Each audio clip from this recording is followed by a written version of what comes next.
Por que a física quântica é tão estranha? Bom, a física quântica é uma das teorias mais bem-sucedidas que nós temos.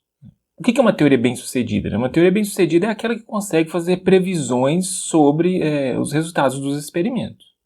Nós não conhecemos nenhum experimento, pelo menos até hoje, que contradiz a mecânica quântica. Agora, se ela é tão bem-sucedida assim, por que existe todo esse debate em torno da física quântica? Apesar de ser muito bem-sucedida, a teoria quântica tem ali algumas características bem particulares. Tá? Ela é uma teoria muito diferente das outras teorias da física, por exemplo, como a mecânica clássica. A mecânica quântica a física quântica é muito diferente dessas teorias clássicas da física. E essas particularidades, essas características estranhas da mecânica quântica acabam criando um certo mal-estar, uma dificuldade. Ela cria uma dificuldade para quem quer interpretar os resultados da teoria. Nesse vídeo nós vamos falar sobre 3 características mais bizarras da mecânica quântica. A gente montou essa lista. Existem muitas outras, Se você discorda da lista, se você pensa numa nova lista, pode escrever aqui nos comentários, porque certamente existem outras características também. Então essas 3 aqui foi uma escolha nossa, mas existem outras com certeza. Esse é o canal Cientificar, aqui a gente fala sobre física, sobre ciência, sobre filosofia da ciência. Se você gosta desses temas, se inscreva aqui no canal para ver os próximos vídeos que a gente vai postar. Bom, eu vou começar a lista de trás para frente, então eu vou começar com a terceira posição. Escolheu aqui na terceira posição o caráter probabilístico da mecânica quântica. O fato de que os resultados, quando a gente faz um cálculo usando a física quântica, o resultado desse cálculo, que vai ser uma previsão sobre algum evento, é uma probabilidade, em geral, ou algo associado à probabilidade. Então, a mecânica quântica tem esse caráter probabilístico. Por exemplo, é impossível, na maioria dos casos, falar com certeza ou prever com certeza qual é a posição de um átomo em um experimento. Então, se você estiver fazendo um experimento e tem um átomo lá e você quer saber, daqui a 5 segundos, qual vai ser a posição do átomo, isso é uma tarefa que, na maioria das vezes, é impossível de ser realizada na mecânica quântica, usando a física quântica. O que a gente pode fazer? A gente pode falar sobre qual é a probabilidade de encontrar o átomo daqui a 5 segundos numa determinada região. Isso a gente consegue fazer, e isso a teoria,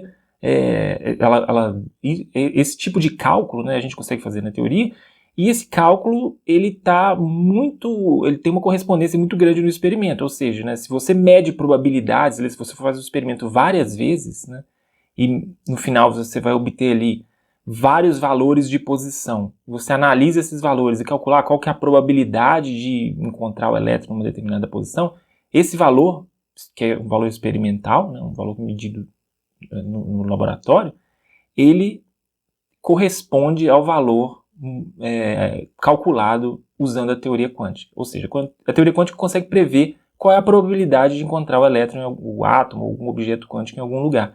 Mas ela não consegue falar com certeza, na maioria das vezes, qual é a posição desse objeto. Esse caráter probabilístico da teoria quântica, ele tem origem no princípio da incerteza. Esse é um princípio famoso da física quântica, que diz que, em geral, ele fala que que não é possível conhecer simultaneamente a posição e a velocidade de uma partícula. Isso é uma forma bem assim, introdutória de enunciar esse princípio. Se você quiser saber um pouco mais sobre esse princípio, a gente gravou um vídeo sobre ele, que eu falo com mais cuidados aqui, com mais detalhes sobre o princípio da incerteza, e o vídeo está aparecendo aqui no card agora. Bom, agora, por que esse caráter probabilístico é algo bizarro? Por que a gente considera isso como uma característica estranha da mecânica quântica? Se a gente comparar a física quântica com a física clássica, no caso da mecânica do Newton, por exemplo, se a gente estiver analisando algum movimento de uma bola de futebol, por exemplo, é possível prever, usando a mecânica do Newton, qual é a posição da bola de futebol daqui a 5 segundos ou num futuro qualquer, se você conhecer todos os fatores envolvidos naquele fenômeno, que é o movimento da bola de futebol. Então, no mundo clássico, não existe essa impossibilidade. A gente não precisa trabalhar, a gente não tem que necessariamente trabalhar com a ideia de probabilidade. Agora, você pode falar, bom, em alguns casos a gente trabalha com a ideia de probabilidade no mundo clássico, né? Por exemplo, no mundo clássico, eu estou chamando, pode pensar no mundo macroscópico, no mundo dos objetos grandes, tá? Só para simplificar. Então, pensa que a mecânica quântica vai ser aplicada a objetos como átomos, elétrons, e a física clássica vai ser aplicada a objetos maiores, né? Como uma bola de futebol. Nesse caso dos objetos maiores, macroscópicos, né? A gente usa também a noção de probabilidade em alguns casos, né? Por exemplo, quando você quer descrever o sorteio de um dado, né? Então, imagina, eu lanço um dado e antes de lançar o dado eu pergunto qual vai ser o resultado desse sorteio. Bom, ninguém consegue prever isso de cara, né? Você vai falar, bom, antes de lançar o dado eu acho que tem o que vai ser é um sexto dado fundado, se não for um dado viciado, né? Se for um dado normal, a probabilidade vai ser um sexto para cada resultado, né? Então, um sexto de sair um sexto de sair dois, um sexto de sair três. Estou pensando num dado de 6 lados, tá? Então, se você quer prever esse resultado, você usa sim a noção de probabilidade. Mas tem uma diferença entre essa noção de probabilidade que a gente usa na física clássica e a noção de probabilidade que a gente usa na mecânica quântica. No caso da física clássica, é possível falar que eu só uso a noção de probabilidade, né? Eu não falo exatamente qual vai ser o resultado final, porque eu não conheço todos os fatores que estão envolvidos naquele processo, né? Então eu lanço o dado vai bater na mesa de tal forma que a força que a mesa faz no dado vai contribuir com o resultado final. E essa relação do dado ali com o ambiente é muito complexa, né? Então assim, ele vai quicar de várias formas esquisitas e a gente não sabe exatamente quais são as forças que atuam no dado. Aí você pode falar, bom, se eu conhecesse todos os fatores que atuam ali nesse processo, eu poderia prever com certeza o resultado do sorteio do dado? Sim, segundo a física newtoniana, sim, é possível fazer isso. Então, não é que a probabilidade é intrínseca, é interna à teoria, né? Não é um fator intrínseco ali, né? Interno. Ele é um fator que está associado ao nosso desconhecimento, né? Então, por ignorar todas as interações, nós não temos condições de calcular exatamente qual é o valor do resultado do sorteio de um dado. Mas a gente pode calcular probabilidades, então a probabilidade está associada à nossa incapacidade de conhecer todos os valores. Mas uma incapacidade técnica ali. Se eu montasse um experimento, sei lá, se eu conseguisse de alguma forma conhecer todas as forças, seria possível sim prever o resultado do lançamento de um dado. Então a gente pode falar que essa probabilidade está mais associada a aspectos técnicos, né, do experimento ou da nossa falta de conhecimento sobre todos os fatores envolvidos no processo. Ela está mais associada a isso, a nossa falta de conhecimento, do que a teoria mesmo. A teoria em si é probabilística. Tá? Então, a teoria em si é determinista, ou seja, ela diz exatamente, ela consegue, né, ela é capaz de dizer exatamente qual vai ser o resultado. Nesse vídeo que aparece aqui no card, a gente fala um pouco mais sobre teorias deterministas. Bom, se na física clássica a probabilidade está associada à nossa incapacidade, né, à nossa ignorância sobre todos os fatores ali envolvidos no processo, na mecânica quântica não é assim. A mecânica quântica é diferente. O princípio da incerteza é um resultado ali, né? O nome princípio não é muito bom, mas assim, porque princípio a gente considera como algo que um enunciado mais fundamental, né? E, na verdade, o princípio da incerteza é deduzido por enunciados mais fundamentais. Mas, bom, de qualquer forma, o princípio da incerteza é um resultado inevitável da mecânica quântica. Então, o princípio da incerteza vale para todos os casos. E o princípio da incerteza já impõe uma limitação. Então, é a teoria que impõe uma limitação sobre a possibilidade de conhecer o evento futuro. Então, a própria teoria impõe uma condição, impõe um limite, né, sobre o nosso conhecimento. Tá?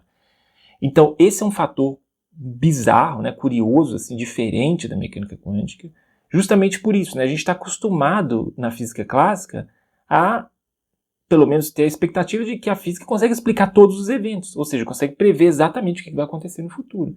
E a mecânica quântica trava essa nossa expectativa, né? Ela cria um limite ali para o que a gente pode conhecer. No final das contas, a gente pode pensar dessa forma. Então isso gerou um certo mal-estar, assim, com vários físicos famosos. O Einstein talvez seja o maior exemplo disso, né? Tem uma frase famosa do Einstein que ele diz que Deus não joga dados, né? Ele está justamente querendo questionar esse caráter probabilístico de uma teoria da física, né? Então, se a gente considera que a física quântica é a última teoria, é a teoria que nós temos, Bom, nossa teoria diz que nós não conseguimos prever todos os resultados, né? E isso pode ser, de certa forma, pode gerar um certo desconforto, como gerou, né? E essa, então, é a nossa terceira da lista aqui, né? O caráter probabilístico da mecânica quântica. Bom, então o segundo na nossa lista, né, de aspectos bizarros da mecânica quântica é a impossibilidade de separar o objeto de estudo, dos instrumentos de medida.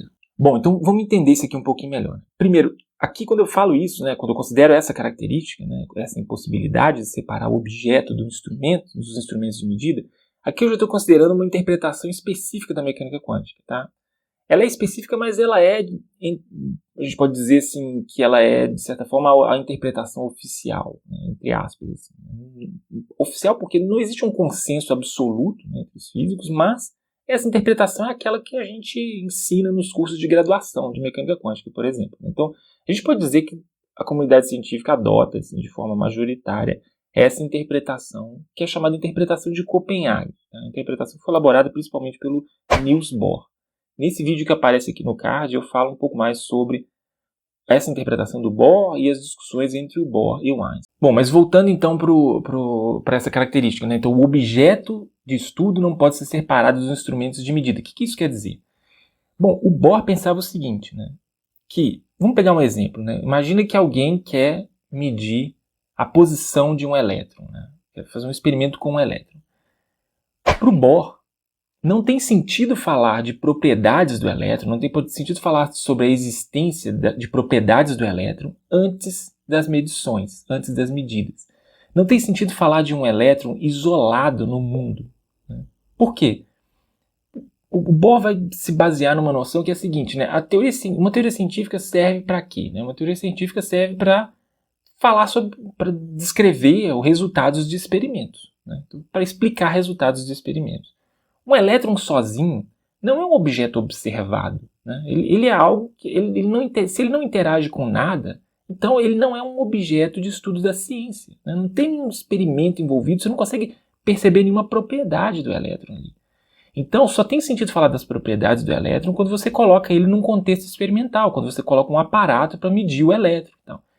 Então para o Bohr não tem sentido falar de elétrons isolados. Só tem sentido falar de elétron quando ele estiver inserido em um experimento. Então, o elétron sozinho, como objeto de estudo, não tem sentido falar sobre ele. Só tem sentido falar sobre o elétron mais o aparato de medida. Então, nesse sentido, essa interpretação da mecânica quântica entende que não dá para separar o objeto de estudo, que é o elétron, do aparato de medida. Então, isso não é possível na mecânica quântica. Isso sim é uma característica muito bizarra também, né? Porque se a gente fizer de novo um paralelo, se a gente pensar num paralelo com a física clássica, vamos pensar num caso de alguém que quer estudar um movimento de um pêndulo.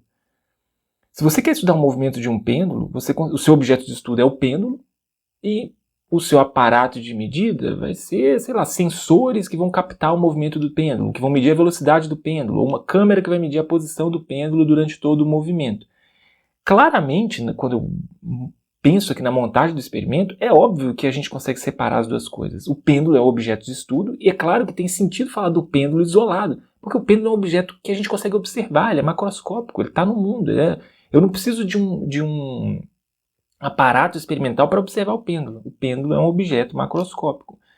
Então, nesse sentido, a gente pode falar da existência do pêndulo independente do aparato de medida. Né? E o aparato de medida faria o quê? O aparato de medida vai revelar propriedades que a gente considera que o pêndulo já tem. Então, o pêndulo, nesse sentido, é um objeto constituído ali de propriedades, e essas propriedades do pêndulo podem ser estudadas por um aparato experimental. Agora, a existência do aparato experimental, né, ou a colocação daquele aparato ali, a montagem do experimento, no final das contas, né, assim, um certo limite de precisão do experimento, né, ele não vai interferir no movimento do pêndulo em nada, ele não vai representar nada para o movimento do pêndulo. Né?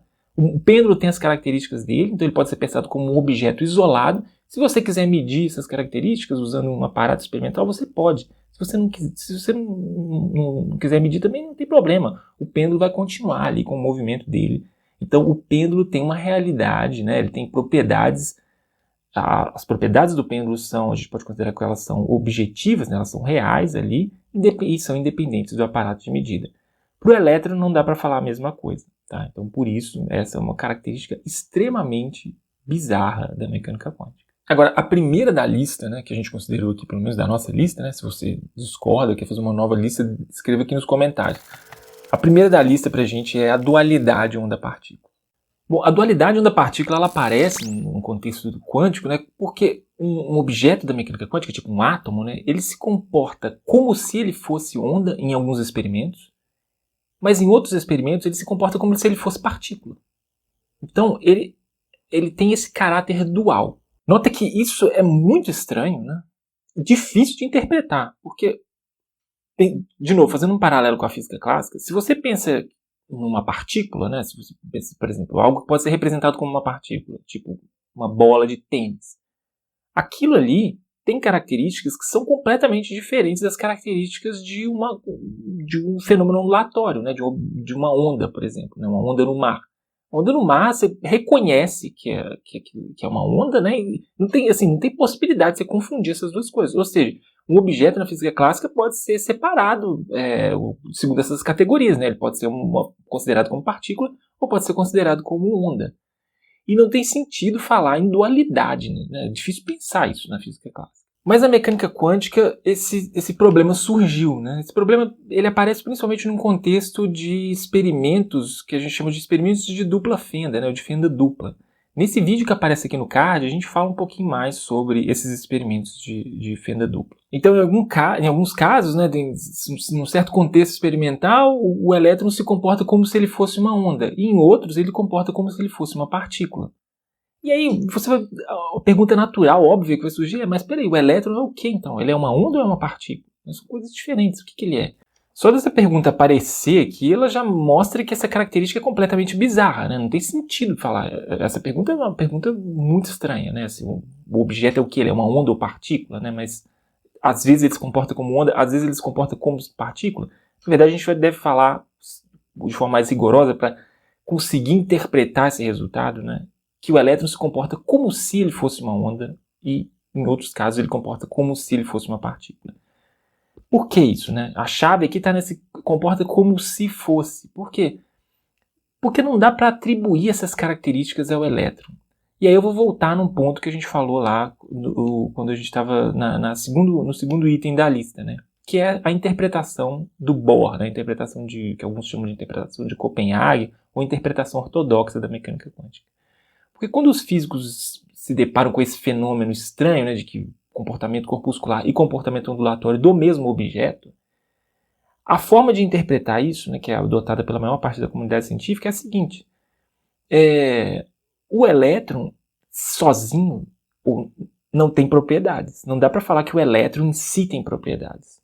Então, isso não é uma discussão científica, falar sobre propriedades de objetos que estão fora de um contexto experimental, que não são observados. O elétron sozinho não é observado. Então não tem sentido perguntar se o elétron é uma onda ou uma partícula, se ele não é observado. Tem sentido falar sobre comportamento ondulatório e corpuscular? Sim. Mas aí, para você detectar isso, né, para você verificar isso no experimento, você precisa da montagem toda. Então tem sentido em falar de fenômenos ondulatórios e fenômenos corpusculares, considerando que o fenômeno envolve todo o aparato de medida. Então a gente volta até no ponto 2, né, aquela ideia de que não é possível separar o elétron, né, o objeto quântico, do aparato de medida. Você tem que pensar naquilo como se fosse um fenômeno só. Aquilo tudo junto compõe um fenômeno da mecânica quântica. Então não é que o elétron é uma onda, às vezes, e depois ele vira partícula. Não é isso. Não é que ele muda a essência dele, a natureza dele, a realidade. Não é que o experimento muda a realidade. Não é nada disso. O elétron não dá para falar se ele é onda ou partícula. Ele simplesmente não tem, essa pergunta simplesmente não tem sentido no interior de uma teoria científica. Tá? Porque a gente está falando de um objeto que não é observado. Quando que o elétron é observado? Quando você monta o experimento. Que tipo de experimento você vai montar? Aí você monta o experimento, analisa o resultado, e aí você pode falar se aquele experimento é um experimento que exibe uma característica corpuscular do elétron, né? Corpuscular aqui é característica de partículas, né? Ou uma característica ondulatória, né? Então o elétron comporta, em um caso, como se ele fosse uma partícula. Ele é uma partícula? Não, ninguém sabe o que o elétron é, no final das contas. Então não dá para falar isso.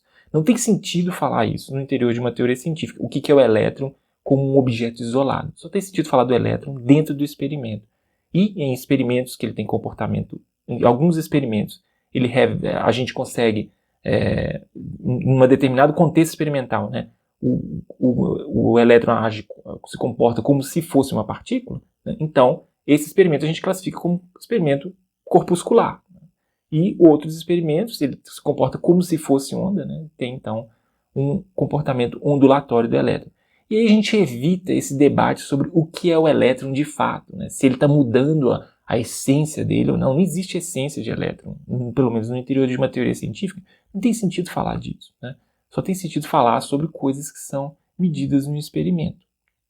Bom, essa é a nossa lista de 3 características bizarras da mecânica quântica, né? De novo, se você quer listar mais outras características aí, deixa aqui nos comentários, porque existem várias outras, né? A mecânica quântica tem muitas características bizarras mesmo.